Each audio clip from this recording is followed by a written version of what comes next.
Welcome to RV Out West. I'm your host, Brooks.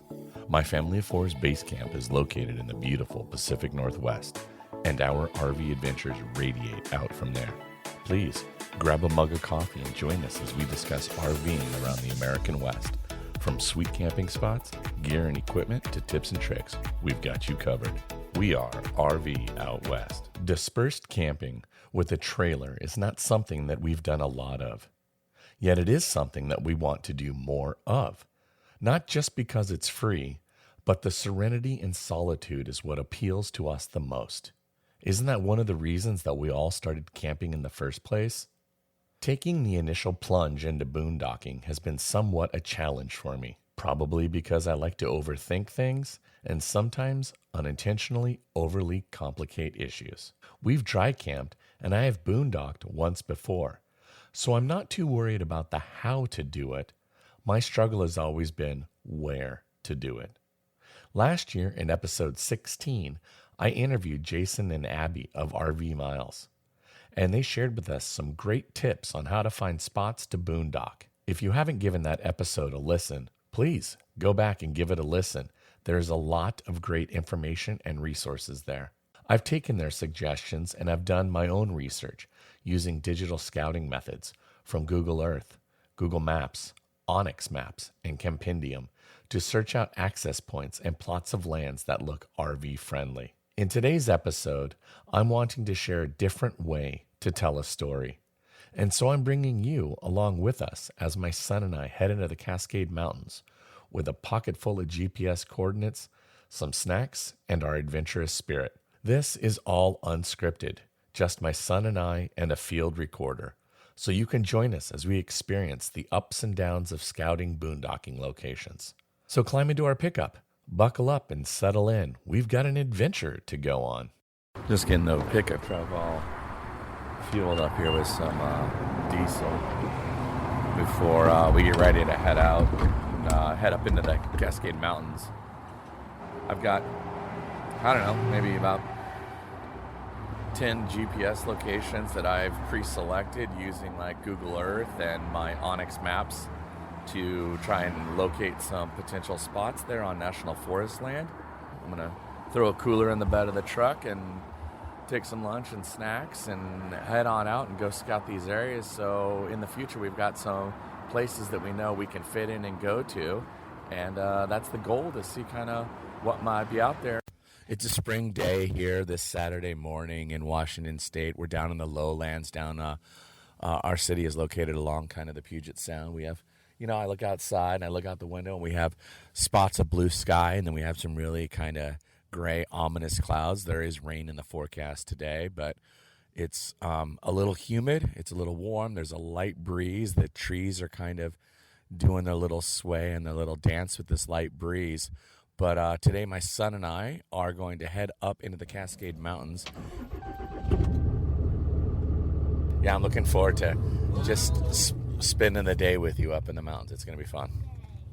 I have a lot of excitement about going and scouting these spots and kind of do, as they say, put a little boots on the grounds and, make sure that my truck and our trailer can safely navigate the roads and get through any clearings, overcome any obstacles. I've never really done much in the way of boondocking. I guess you could say I've dry camped and, used my generator and onboard water tanks for that kind of situation. But, I don't know if that's really what you would call or be consistent with a true boondocking experience. So again, like I said, I got a lot of excitement around this, and I hope that my scouting and my research is going to yield some success. Spring in the Northwest is always a really interesting time of year and season. It's they say, I think, March comes in like a lion and goes out like a lamb, as the expression I remember as my childhood. But I got to share with you that this May has been crazy wet and lots of rain. Abnormal, I would say abnormal. It kind of reminds me of a story that I wanted to share about. 11 years ago, my wife and I moved back, and she and I moved out here to Snohomish County, and we were getting situated. We moved across country with no jobs and ended up at my parents' house to kind of just set up a base camp and have a place to be situated while we were looking for jobs and trying to figure out kind of what our next steps and where we were going to be. And I mean, we were looking for jobs between the Canadian border and as far south as Tacoma and just about everywhere in between. And during that time while we were out, it was a absolutely crazy wet May. And I remember talking with my wife, and she's like, asking me just, what have you gotten me into? This might not be what I've signed up for. I didn't really, I know that people talked about it rained a lot out in the Northwest. And in that, she had been out to the Northwest numerous times with me to visit family and friends. And so she had familiarity with the area. But, man, that May was crazy. And at that time, this is now 2010, at that time, my parents and I are kind of telling her, like, hey, this isn't normal. This isn't how it normally is. This is a weird year, I promise. And so fast forward a year, she had made it through a whole year of seasonal changes, from wet to sun and back to wet. And she had fallen in love with the Pacific Northwest and really enjoyed it. And now, fast forward another decade, and here we are. And just recently, I was reminiscing with her about that first May when we moved out, because we moved out into May. And like, man, I kind of feel like this May has been equally as wet and kind of miserable and cold as that first May was when we moved back here. And she goes, yeah, I'm not sure. I don't know. Like, I still wouldn't change it for anything. Coming a full circle and looking at that, I say that as I'm now kind of driving into the foothills of the Cascades. We're on the Cascade Loop on Highway 2, heading up into the mountains. And normally I crest this corner and I get to see snow-capped, covered mountains. And all I see is a low hanging cloud cover. I'm driving into that, and kind of I look in my rearview mirror and look behind me, and I'm leaving the sunshine behind as I kind of head up into the mountains. We are definitely in the mountains right now. We are about 24 miles to the summit here at Stevens Pass on Highway 2 as we are heading eastbound up and over the mountains. The weather has changed. It's a bit lower in visibility. We have a lot more clouds. We're kind of up into the clouds right now. You got the rain coming down. Is not a potentially heavy droplets, but it's coming down. But we are probably about, I don't know, maybe half hour to 45 minutes to the first location that I want to check out. Boondocking is not something that I've done a lot of before. I've done dry camping in campgrounds, without water, electric, and hookups. We did spring break dry camping with just our generator and, filled the tanks in our trailer. And we're somewhat successful. So this is the first time, though, that I am being intentional about going out and wanting to look and find spots that, the family and I and friends can come back out to find some camping. This will be on National Forest land.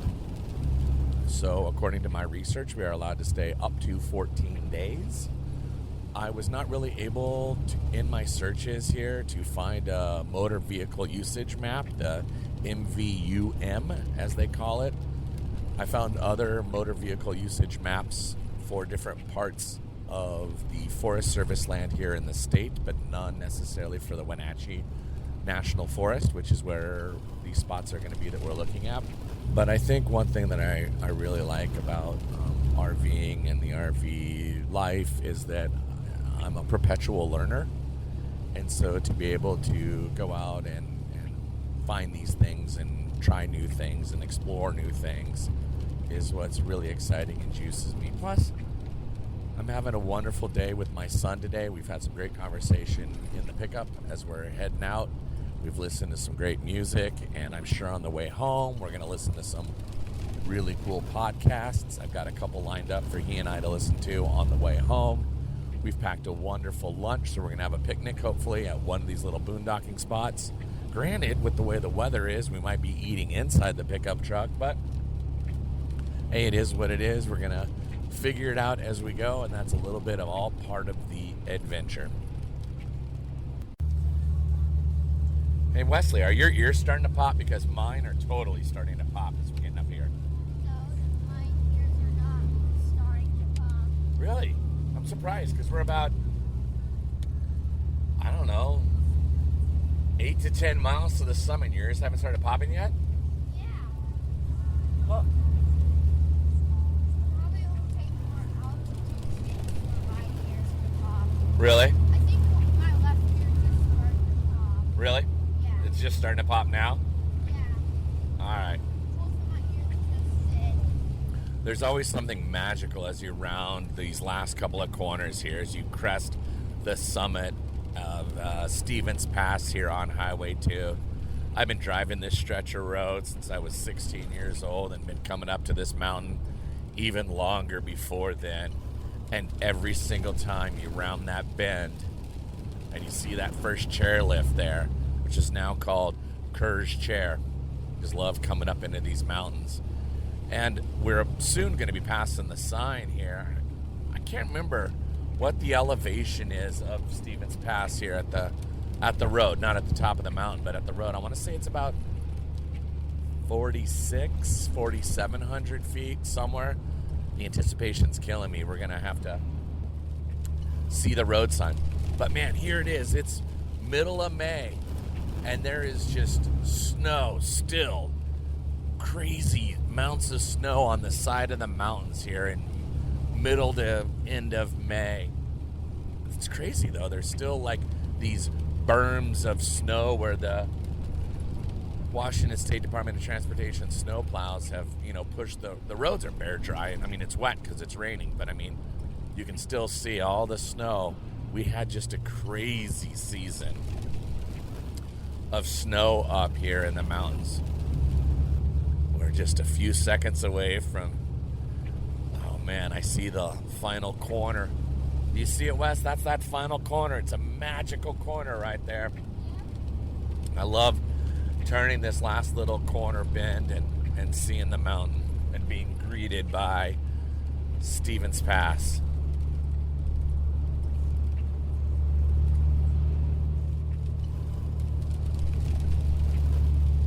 Yeah, there's still snow. I mean, it's as high up on the side of the road. It's even with the top of my 3500 Ram pickup. I mean, the snow is still really, really tall. Where they've just pushed it all off onto the side of the road. There's still a lot of snowpack up here. We have rounded the corner. I mean, I could go snowboarding right now. It's super wet snow. But I mean, there is still, it looks like the dead of winter. It's crazy. It is crazy. Look at that. We should have brought our skis, Wesley. We could have hiked up and gone snowboarding. Look at that. That's crazy. It looks like winter. I mean, there's just snow everywhere. All right, we've just crested, and Stevens elevation is 4,061 feet, 4061. And that's that. But we have now crested the peak and are working our way down the eastern slope of the Cascade Mountain on our way to the boondocking. But I am still just, wow. The amount of snow, it's crazy. Super cool. Well, according to my GPS now, we are about a half mile from the first location, and I'm filled with excitement. I'm hoping not only will it work for my family and our trailer, but also if we can get a couple other friends who RV as well to come up out here, and maybe this will be a big enough place we can do the old circle the wagons and go camping. I'll keep you posted. We are pulling into the spot just about right now. This first spot is interesting. It's right off of arterial highway, and it feels secluded and heavily wooded. I mean, I kind of like that. I could be able to hang a hammock, but you know, I can still see the road. There seems to be like one spot here where maybe we could kind of pull our trailer in and do it, but then like, dude, people, man, just people. There's like a drive-by section, right? I drove by a section right over here where there's just trash and garbage. I'm talking like mattresses and other just weird garbages of, you know, I don't know if this is where like high school kids come to party in the woods or whatever. There's just trash, like trash that should be at a dumpster. And I'm going to go ahead and probably rule this one spot out because the initial first kind of right turn off the road, there was a guardrail, and with the trailer, that'd be a really tight turn. So, on to the next one. The next spot, though, is one of the ones I have really, really high hopes for and aspirations for. I have watched a YouTuber who's talked about this particular spot. So I'm going to go ahead and see, you know, what this next spot can be like. I got high hopes for it. I mean, I don't know if we could fit in that spot. Do you think we could? You don't think we could fit in that spot? Yeah, no, because there's a tree and your truck's massive, and also the RV would be peeking out of the road, which that'd also be a problem. Yeah. Too. Because if people wanted to come up to this campsite, that'd be a big problem. Like, I mean, there's that rock there, but I mean, I guess, you know, you could probably park one trailer right there, and then the other one could kind of back in here, and we could kind of go this way and have these two spots. Well, this is a possibility. Okay. It's a possible. So we probably have like a 5. On a scale of 1 to 5, would you? Okay. Yeah, maybe like a 5 so far for this one. Nothing's really fully jumped out yet. We've 1, 2, 3 spots down. I might be skipping the 4th spot, but we might come back. It's around on the other side of a lake, but I'm not sure you can camp right on the water's edge. I don't know. If time permits, I will run back over there and go take a look. But in the meantime, we continue on and stay steadfast, and hopefully we can find a for sure spot that jumps out at us and says, absolutely, this is where we should go do some boondocking. Either way, we're having an adventure. All right, so this one's got potential. It's a pretty decent gravel road. I should also say, which is great, that the sun's come out. So we've had a little sun showers and whatever, but oh, now look here. Yeah, now this it's wide open. It's nice. It looks like somebody got a wooden part and had a paintball gun and shot the wooden Where? door. Where do you see that? Oh, you saw that? Yeah. This has potential. What do you think, Wes? Yeah, it has very much potential. What do you see? Tell me. Describe it. A very big dirt mountain with orange splatters over it that look like somebody might have had a paintball gun. Yeah, I can see that. Yeah, I see that on the hill right there. But it's nice. It's highly treed. I think we could easily come in here and camp. I'm going to highlight this as yes. Let's get back on the road and see what we can find. All right, here we are in the Wenatchee National Forest. Just go for it and just see. Yeah. All right. The road seems to be okay. We'll go down to that landing right down there. See, so we can kind of see what's behind the next corner. I mean, the river's right to our left, which is pretty cool. Oh, look at this spot, dude. Wait a minute. See, this is what you get when you don't chicken out. Look. Let's definitely picnic here. Let's have lunch here. And then we got a couple more spots. But like, oh, shoot. There's a trailer there. Man, we might have just hit the woo-wee. Like, maybe we do a little fishing by the river. But I'm kind of hungry. You're hungry. And why don't we just eat lunch down here? This looks like a great little spot for lunch, dude.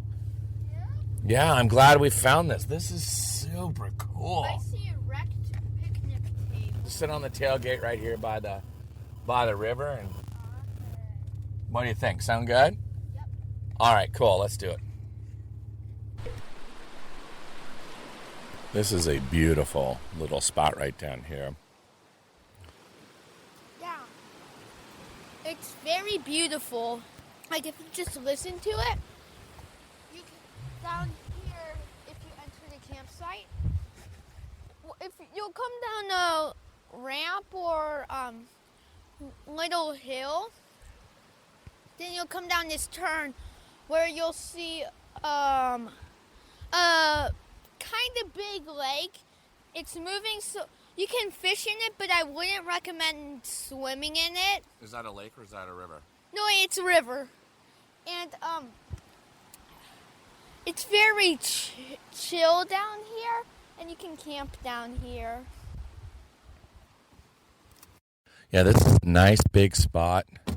There is a pre-built fire ring. Looks like with stones. Somebody's built a fire ring. It's big enough that it could easily fit 2 rigs in here. So if 2 families wanted to go, it is kind of right off of a little road. But the road is very quiet and probably sees very, very little to no traffic. This definitely will be a good first-time boondocking spot. I'm going to say this is probably the one to at least start and go from there. But if you listen,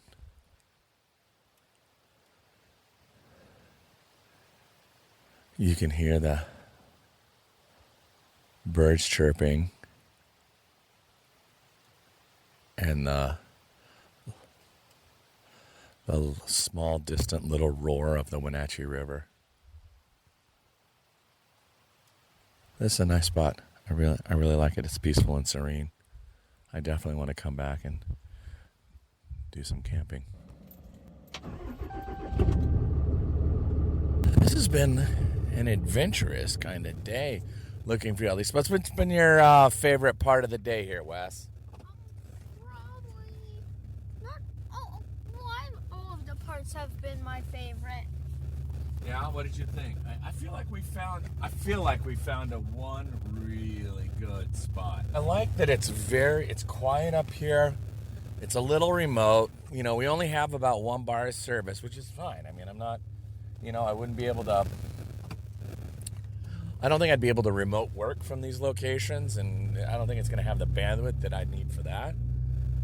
But what's great is it's close enough ish from home. We're an hour and a half away from home.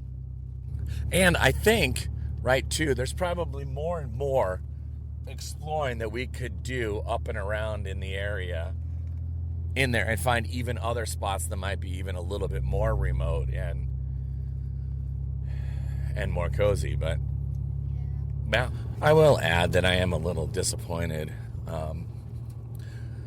that not more of these spots would have worked out for us. And it was interesting just to learn how, after searching on Google Earth and using Google Maps in satellite mode, that they looked really, really, really promising online. And then kind of when I get out of here, boots on the ground, that they just weren't exactly as what I thought they were going to be. my lesson learned here is that I could do a little bit more exploration, and maybe some of these other places that I've kind of earmarked with waypoints could potentially work out. So, always learning. Well, as this trip kind of winds down, it becomes that time of day where now we just enjoy and know what is in store in the future.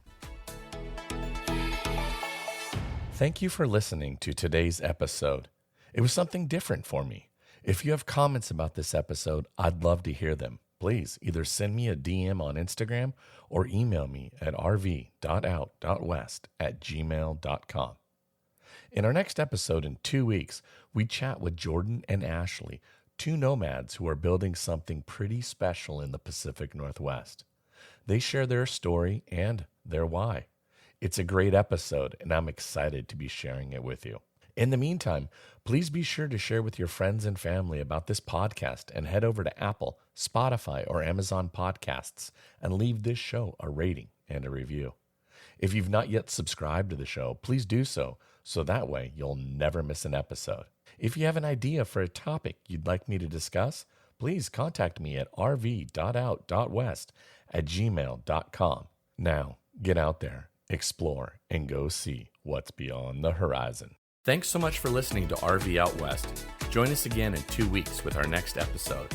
Please like and subscribe to our podcast on iTunes or wherever you choose to get your podcasts so you never miss an episode. And I sure would appreciate if you left a rating or a review of the show. Special thanks to Scott Holmes Music for providing the intro song, We Are One. RV Out West can be found on Instagram and Facebook, where you can interact with us and follow along on our RV adventures around the Pacific Northwest. So get out there, explore, and go see what's beyond the horizon.